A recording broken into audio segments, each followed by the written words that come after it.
Abiyyoonni azaaba seene duukan seenaa jettee turte. Nama akka abiyyi arginaa nama sana itti ofii deeggara malee ofii galtuu ta'in dhiiraa reeda qabna jaalladha. Galubbachuu beekamte qabaachuu kootee fi nan gadda masaanuu akka itti jaallatamus ni jiraata. Dhiira meeqa janajjante erga biyya Arabaa baate? Guyyaa sana du'a isaa bu'eera. Umuriin kee meeqa? Hanga har'aa maaliif hin heerumne? Gaafate Abduseen inni Masrii jiru sun maallaqa sirraa nyaatee si dhorkate jechuudha.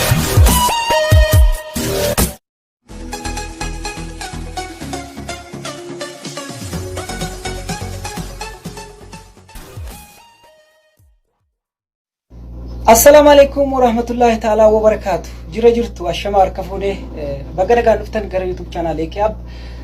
Akkuma negada siniin jedhee ture shamaree kabajamtuu Muniraa Badruu asirratti fideenyaan gaafii barbaadan gaafatan jedhee isinii barreessee ture. Namoonni baay'een gaafii bareetanii jirtanii gaafii deebii keessanii qabadhee isiniif dhiyaadheetiin jira jechuudha. Jalqabaa Muniraa salaamataa jedhiin. Assalamualaikum warahmatullahi wabarakatuh. Hayyee baay'ee gaariidha. Muniraa keenya waamicha kiyyaa kabajjii asirratti argamu keetiif baay'ee maqaa dhaggeeffattoota keenya kiyyaatiin si galateeffachuun barbaada. Eshi Muniraa garuma gaafii keenyaatti dabarfanna jechuudha. Jalqabaa gaafii akka eekemitti siif dhiyeessee erga dabarfanne booda kan hawaasaatti dabarfanna jechuudha. Jalqabaa irratti gaafii kiyyaan dursa baay'ee si ajaa'ibsiifachuun barbaada. Ati dubartii ejjennoo qabdudha. Fakkeenyaaf yeroo darbe abiyyoonni azaaba seene duukan seenaa jettee turte. Fakkeenyaaf yeroo sana jechuudha baay'ee dubbii cimaa ta'ee egaa ulamaatti gurguddaan dubbatanii turan jechuudha. An kanatti garuu baay'ee si ajaa'ibsiifadhe jechuun siyaasaaf osoo hin taane ejjennoodhuma qabaachuu keetiif ofitti amanummaa haasaa namaatiif bakka dhabu baay'ee si ajaa'ibsiifadhe jechuudha.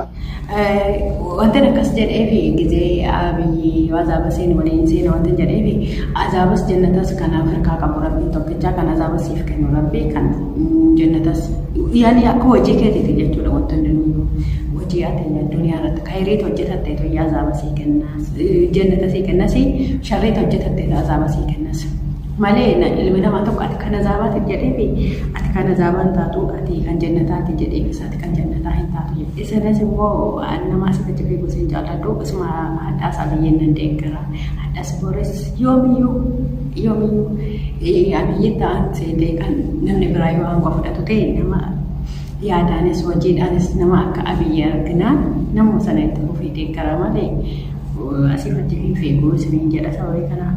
Gaafiin kiyya kan ittiin aanu bareedumni dhiiraa eessa faatu si marara? Dhiirri yoo maal qabaate si marara? Bareedina dhiiraa keessaa eessa akkanatti tolu nama areedni isaa asii kasiin bareedina jechuun yaani nam tokko jaallatee tun ta'een bifa hundinuu duwwaa rabbi isaa kenne jechuudha. Kanaafuu jennaan bareedinni isaa akkasi jedhee bareedina duuba fi galtuu ta'een dhiiraa areeda qabna jaalladha. Asitti akkas walitti dhufu jechuudha. Dhiiraa akkasitti bareedina tun ta'een waan akkasiiti. Areeda kana jechuudha. Kiyyallee biqilaati. Kan ittiin aanu immoo dhiira amala akkamii qabu feeta? Dhiira amala akkamii qabu kan dubbachuu fi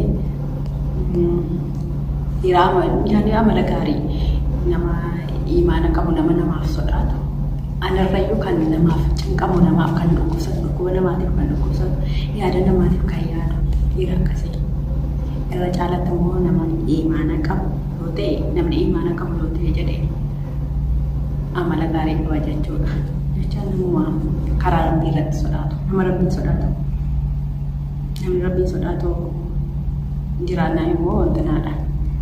Dhageessaneettu keessaa sodaa rabbii qabaachuu qabdan jechuudha. Kan ittiin aanu gaafiidhuma kiyyaa fakkeenyaaf viidiyoon amma dura TikTok irratti walitti dhiyeessee ture namoota baay'ee ilaalee ture yeroo argitu fedhii akkamitti dhagahame maal naate moo fakkeenyaaf intaloo namaaraa suni gaafa argitu baay'ee rifatte jechuudha ati hoo? Ati akka yoo natti dhagahame jiru garuu immoo gizee ijoolleen asii faccee gizee isiin ooftu jechuudha kolfeera dhugaa dubbachuuf baay'ee tokko kolfee gizee sanatti. Aarii qaban ture aarii sana dagadhee kolfeera keessattuu gizee ridiyyee uumaan akka sana godhufaa baay'ee tokko na kolfisiise. Hayyee Muniraa baay'ee bareeda. Amma Facebook irratti namoota baay'ee si beeka. Beekamtii qabaachuu kee kanatti gabaabinumatti ni gammadda moo ni gaddita? Dhugaa dubbachuuf beekamtii qabaachuu kootii fi nan gadda baay'ee tokko. Yaani yoo Facebook irratti argamu dhiisee jedha. Maaliif yoo jettee miilaa dhugaa dubbachuuf beekamtii qabaachuu waa baay'ee isin dhabsiisa. Firii taatanii jiraattan akka fedha keessanii ta'uu ni jiru. Beekamtii qabaachuun ajaa'ibaa. akka yaada kootiitti akkan argaa jiruttis. Maaliif bakkee baatellee akka fedha keetii taatee taa'uu hin dandeessu, akka fedha keetiitti kolfuu hin dandeessu. Laawaa baay'eetu jira waan hin taane baay'eetu jira beekamtii argachuun waan badaadha waan nama gammachiisu miti. Haasoftu keessatti illee of ilaallata haasofta akka argatee of gattee wanti kolfitee taphattee deemtee waliin jettu hin jiru jechuudha. Si sodaachisa maaliif namni kun kan of fudhatee feesoo karaa beekmutti akkasiisaa kan jedhamu sana namatti dhaga'amu waan ta'eef asitti hin gammadu dhugaa dubbachuu. Bakka itti gammadutu jira, bakka itti gammannes jira. Bakka itti gammadu beekamtii qabaachuu bakka rakkadhetti nama bira dhaabbatu baay'eetu jira. Sababii kanaaf Rabbiin rakkisanii rakkadhee sin argine garuu kanaaf immoo waan jedhu. Waa'ee masaaluu kanarraa maal jetta? Dhugaa dubbachuun waa'ee masaaluu waan tokko yoo hin jedhu garuu immoo masaaluu akka itti jaallatamus ni jira, akka itti jibbanus ni jira. Ani akka kootti masaaluu hin hawwus hin jaalladhus immoo abbaa manaa kollee akka irratti lama fuudhuun barbaadu karaa fuulduraatti jaalallee qaba yoo heerumee jedhe akka inni irratti fuudhuun barbaadu garuu akka inni itti fuudhu jira. Yoo namni tokko karaa kennaa rabbiitiin ijoollee dhabee jedhe karaa sana kanaatti nan eeyyamaa fi garuu immoo karaa biraatiin dhaqee masaaluu irratti kan nama biraa yaani anarraa maal dhabee dhaqee nama biraa jaallata. Nama biraan irratti fuudha jechuu kooti akkasi masaaluu nanaa fi ana biratti la'a dhowwaadha. Nan eeyyamas bakka itti eeyyamutu jira si bakka itti hin eeyyamnes jira. Maaliif bakka itti eeyyamu bakka yaani rakkoo karaa rabbii irraa dhufee tokko irratti yeroo namni tokko ijoollee malee jiraachuu hin danda'u. Kanaaf nan eeyyama bakka kanatti rakkoo akka sanas godhe inshaallah. Jechuun ati hagas mara hin jibbitu jechuudha. Haa ta'u kan itti aanu gaafii hawaasaatti dabarfanneetiin jira jechuudha. Qeerroo sigimoo maal jedhee gaafiin koo dhiira meeqa janajjante erga biyya Arabaa baate? Mudannoon ati biyya Arabaa kanatti mudatte maanni? Dhugaa dubbachuu dhiira baay'ee janajjannee tokko jaalala na barsiisee jaalala huccuu na barsiisee kanaan booda na kijibee carraa jaalalaan qabu dhugaa dubbachuuf carraa jaallachuu malee carraa jaalatamuu kana carraa jaallatamuus qaba garuu qabaadhuusi addee kana nama jaallate waliin baay'ee sin turre waliin baay'ee kan hin tures immoo yaani dhugaa dubbachuu jaalalatti amanuun natti ulfaata jaalalatti amanuun jedhaan akka yaada koteetti maaliifan jaalalatti namanni nama waggaa baay'ee yeroo dheeraaf jaalladheen jaalala utuu jaalalaa namni waliin jiraachuutti nu lammatu waliin jiraata qadaaf qadareetti amanuu wayya jaalalatti amanuu irra jaalalatti amanuunis bu'aan qabu akkas yaada akka yaada koteetti innaa nama baay'een janajjannee dhugaadhaan immoo kan hin jaalladhe jira. Adda baana siree biyya Arabaatti waan badaa waan ilma namaatiif hin taane na mudateera. Wanti na mudatee jedhee dhugaa dubbachuuf yaani akkana jedhee yoo isinitti himee hundi keessanii garaa sadii isaa isinitti nama garuu maalinni gizee wanti badaan isin mudachuun bareedaadha. Mana kafiilaatii bee barraan dalagaan ture utuun barraa dalaguu Arabaan hin wallolee Arabaan wallolee mucaa dallaalaa keenya nu hojjechiisuun shufeerii naa ergee Arabaan wallolee jennaan Arabaanis maal jedhee gadi baasii mucattiin wajjin hojjettu jedhee baasu. Jecha Arabaati gaa Allahu alam jecha sana garuu garaa kee addee jira mawwana. Isuma dhugaama guyyaa yoo malqiyaamatti hin dagaddu jechuutti kan jecha Arabaati garuu jecha Arabaasii fudhatama bakka hin qabnes ni jira. Ta'us garuu wanti kun natti dhaga'ama. Guyyaa sana guyyaa kamisaati bara 2020 guyyaa kamisaati gadi ba'ee akka carraamuudhaan sooman ture guyyaa kamisaa fi sanyoo guyyaa sana soomaa ture guyyaa sana irraa qabee inni akka kadhee ture soom guyyaa kamisaaf sanyoo lamu jedhee akka kadhee amma adda akka soomii beekus immoo maaliif waan badaan na mudate dhugaa dubbachuuf bakka tokkotti gisee nuti biyya Arabaa keessa akkasitti ashakanii jiraannu namni waan gammachuudhaan jiraannu weessee wanti badaa waa baay'ee nama mudata guyyaa sana du'a isaa bu'eera dhugaa dubbachuuf waa baay'ee na hawwisiiseera jechuudha gaafa sana maaliif nama tokko beeku mucaa kana malee iddoon na godhamee nama itti dawwalus dhabee mucaatti tokko kan beeku jirti isii obboleessa isiitti dawwaltee obboleessi isii sintanaa ta'ee achumaan akka carraa lakkoofsan tala tokko naa kennite isii biraan deemee akka sanatti gaafa sana Isanii ganama sa'aatii 5tti arabaa wallaree bakkee ba'e gubaa biyya kanaa immoo beektu qabaayee gubaadha. Ji'a 8ffaa wayii irratti fakkaata. Gubaa ji'a 8ffaa hundinuun beeka. Gubaa sana keessa akkasiin soomaa oolee utuun deemu asirii wayii irratti masgida tokko fuullee arge masgida sana bira deemee namtichi tokko asaanii asirii baasuu dhufe masgida kanatti ol galuu hin eeyyamamaa jennaan naan jedhe naaf eeyyamee masgida sanatti ol gale dhugaa dubbachuuf namticha sana guyyaa yoo balqee amaaran birii biratti jechuudha. Yaani yoo hojii kairii qabaadhee rabbiin itti naanaa ta'e hojiin koo kairiin baay'ee ta'e namticha sanaaf nan qoodan jedha. Maaliif bakka silaa habashaan keenya nu bira wal bira nuti dhaabbannutti ormatu na bira dhaabbate jechuudha. Dhugaa gaafata namoonni duras asabeera makiinaa jala sobbuuseera naaf ta'uu dide malee akkasi. Dhugaa xalaata qabatee biyyuu hin hawwu isiniin jedha waan akkasii. Ajaa'ibaa waan badaatu nama mudata biyya arabaa kanatti namni namaan beeku garuu. Sababii kanaaf mudannoo kana qabaa isiniin jedha waan nama kolfisiisuu qabu biyya arabaa keessatti waan nama boosisu yoo ta'e malee mudannoon cimaa ajaa'ibaa jedhee waan fudhadhe kanaas mudannoo tokkos jedha garuu dhiisaa waa baay'ee waan gadda walitti bu'uun ta'u.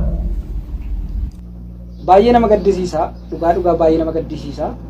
Maaliifuu baga rabbiin baasee yoonaan si gahee isin jechaa gara gaafii biraatti barfannaa. Gaafiidhuma hawaasaati jechuudha. Kaayyoon kee gara fuulduraa maali? Kaayyoon koo gara fuulduraa dhugaa dubbachuuf himuun barbaadu. Maaliif waa karoorfachuun isin ta'u baay'inaan sababii kanaaf dhiifama. Hayyaa ta'u kaittinaan immoo gaafii namoonni baay'een si gaafatan keessaa kan uzee fi maamiin fudhee daa qabdaayi. Maaliif akkasii gaafate immoo hin beeku. Gaafii keessa baay'inaan waa qabdaadha. Dhugaa dubbachuuf si qabdaa jettan kana isinitti nama garaan isin murachiisa garaa murachuu barbaaddu hin qabuun isin jedha. Hin beektu waan na gaafata waan qabdaa jettanii kana immoo hin beektu hin qabuun isin jedha. Sobuun ajaara ta'u bareeda. Dhugaa jirtu dubbachuun bareeda. Taansuudhaan Muhammad Daawud Rabbiin si haa gargaaru quraanaan irratti nyaata keessaa maal filattaa? Siin jedheetiin jira. Jaallata nyaata biyya keenya yoo ta'e qixxaafuraafuu qoncoo qixxaafuraafuu kan immoo mana irratti du'a. Isuma dhugaasuma ammayyuu laatu nama qixxaafuraafuu biyya irraa naaf fidu qabaadhe. Ilma shallaa maaliin qixxaafuraafuu baay'een jaalladha. Qoncoos immoo. Qixxaa taansuudhaan shamareedha kan si gaafatte Suudii bintal Islaam umuriin kee meeqaa si gaafatte akkamiin godha? Waggaa 22. Amantaan dhibbaas waggaa 18 jalqabte jira kaayiroo tokko waggaa 22 isinii jedha. Taansuudhaan naaf dawwalii namni jedhamu wanti si gaafate utuu ati haadha manaa kiyya taate biyya kamnaa waliin jiraachuu hawwitaa? Alaa biyya kamiin akka ta'e an akkasi jedhee hin fudhadhu. Nama tokko yoo jaalladhee jedhee baadiyyaa deeme baadiyyaa nama sanaa waliin jiraachuu fedha. Bakka namni sun jiraate maaliif jaalalli jiraannaan biyyi kamiyyuu bakka biyya feete si caala waan ta'eef jennaan. An baadiyyaas waliin jiraate baadiyyaas waliin jiraadha. Yoo magaalaas jiraate magaalaas waliin jiraadha. Kan dursu jaalala malee intana birrii miti waan ta'eef jennaan qabeenya miti waan ta'eef jennaan nama tokko yoo jaalladhee jedhee bakka inni dacheen jiraate waliin jiraachuu fedha. Yoo rakkata akkamiillee ta'e karaa makiinarra waliin akaayii nyaatee bulu filadha malee nama qabeenya qabu maddee kan intanaan ta'u. Isuma dhugaan hin hawwasu nama qabeenya qabu. Obsaa Kamaali kan si gaafate jaalaltii waggaa meeqatti si qabde? Isuma dhugaa dubbachuun dur jaalalan beekuun dan jaalladha ture. Namoonni jaaladheen isin jiru amma miti gaagizeen biyya jirudha. Jaalaluma dhugaan jaalallee dhugaadhaan baruu ergan biyya arabaa dhufin jaalallee dhugaa maal akka ta'e baree jedhe akkasi. Kaayittiyaanu Muniira karoorri kee gara fuulduraa maali? Karoora koo fuulduraa tokko faafii quraanii ta'uu. Nama maallaqa qabaatee jaalala siif hin qabne moo nama jaalala siif qabu kan maallaqa hin qabne filattaa? Ilaa nama intanaa ta'u nama maallaqa qabu hin hawwu jedheera duras. Nama jaalala naaf qabu malee nama maallaqa qabu maalitti godhaan. Duuniyaan dhuftuudha sikkoo. Akka duuniyaan deemtu jiraachuuti warra mootummaa Dubaayitu jiraata ture akka qabeenya isaatiin. Qabeenyi waa tokko hin fixeensa ganamaatii adda dhufti. Fixeensi ganamaa amma isaatii 3 qofa kanaan booda hin baddi. Qabeenya jechuun akka kana dhuftuudhas qabeenya adii nama hin jaalladhu. Nama qabeenya qabus hin hawwu. Waan hin qabu waliin qixxee qooddadhee jiraachuu fedha. Nama jaalala naaf qabaate qabeenya koorraa waliin qooddannee amma nuuf ga'e gaggeessifnee waliin jiraachuu akkasan hawwii kooti kun. Kan itti naannoo Toofiq hanga har'aa maaliif hin heerumne hirriba dhorkeera mucaa waan ati hin heerumneef hin beekne. Amma dhaatoota hin heerumneef immoo ammallee achi naaf hin katabamne tokkodha.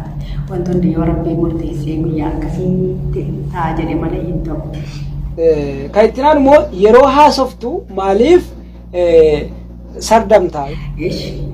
Wanti gizeen haasawuu sardamee yookiin wanti naa ta'uu fi waan tokko jabaadhee daqiiqaa dhuma sana keessatti bakkaan ga'uu hin jaalladhu. Bakka tokkorra turuu hin jaalladhu. Kanaaf ani jajjabaadhee haasa'anis hin jedha. Waan akkasitti namni haasaa tokko of babbareechee cinqamee sagalee ofii laaffisee akkasii akka namni isa jaallatudha. Kun na bira jiru namni na jaallatu amala kooti waliin yoo na jaallate das na jedha. Hayya gaafii keenya isa dhumarra geenyerraa Muniira Kaalid kan jedhamu kan si gaafate Abduseen inni Masrii jiru sun yookaan Ijiptiin jiru maallaqa sirraa nyaatee si dhorkate jechuun dhugumaayi gaafii miidiyaa irratti haasa'ama. Dhugaa dubbachuun ijoollee Kaayiroo takka jala jedhee yoo beeku takka ijoollee Kaayiroo keessaa namaan dhiyaanii akka obbolummaatti akka nama guddummaatti akka kabajaatti kan ittiin haasa'u Mubaarakiin tokkicha isanii jedha dhugaa dubbachuun. Mubaarakiin immoo jaalladhaan kabajaa akka obboleessa kwan gaafata akka jihaadii itti ilaala. Dhugaa dubbachuuf nama natti dallanu yaani nama kabajota achi keessa jiraaf malee ijoollee Kaayiroo waan dhiireedhanii jala jiran miteessanii jedha. Maal hojjetatanii jiraatu? Dhugaa dubbachuuf asitti ijoollee Saawudii baay'ee tokkoon kabajas baay'ee tokkoon jaalladhas. Maaliif yoo jettan ijoolleen Kaayiroo hammi jiran liiviidhaan yeroo jiraa dabarsu malee ijoollee Saawudii jechuun rakkina baay'ee keessa hojjetanii nama wajjin hojjetate inni hoolaa duukaa fi gosa inni gaala duukaa fi gosa dhugaa dubbachuuf ijoollee Saawudii an kabajaa keessaniif nan dhaabbadha isiniin jedha wallaahi. Gizeen akkana jedhu ijoollee waa baay'ee shakkuu dandeessi dhugaa dubbachuuf immoo namni akka ijoollee Saawudiitiif kabajaa namni kennu utuu kabajaan waan hammaarame namaa kennamu ta'e ijoollee Saawudiitiif akka kennamu kan ajajaan ture yaadda. Maaliif yoo jettani kan masgiidas dhaabsisu ijoollee Saawudii jirtu kan rakkataa bira dhaabbatu ijoollee Saawudii jirtu wallaahi ijoollee Saawudii jirtu waa hundarii hojjeta malee ijoollee iddoo biraa tokko addii kana miti isiniin jedha. Sababii kanaaf kabajaan ijoollee Saawudiitiif qabu eenyuuf qabu isiniin jedha. Amma ijoollee Saawudii kabajuus ijoollee Kaayiroo sin kabaju dhugaa dhiifaman. Hayyee Muniiraa keenya waan ammana nu faana turteef baay'ee guddaa galatoomii. Hordoftoota keenya turtiin Muniiraa wajjin goone kana fakkaata waan nu dhaggeeffataniif guddaa galatoomaa isiniin jenna ulfaadhaa horaa bulaa.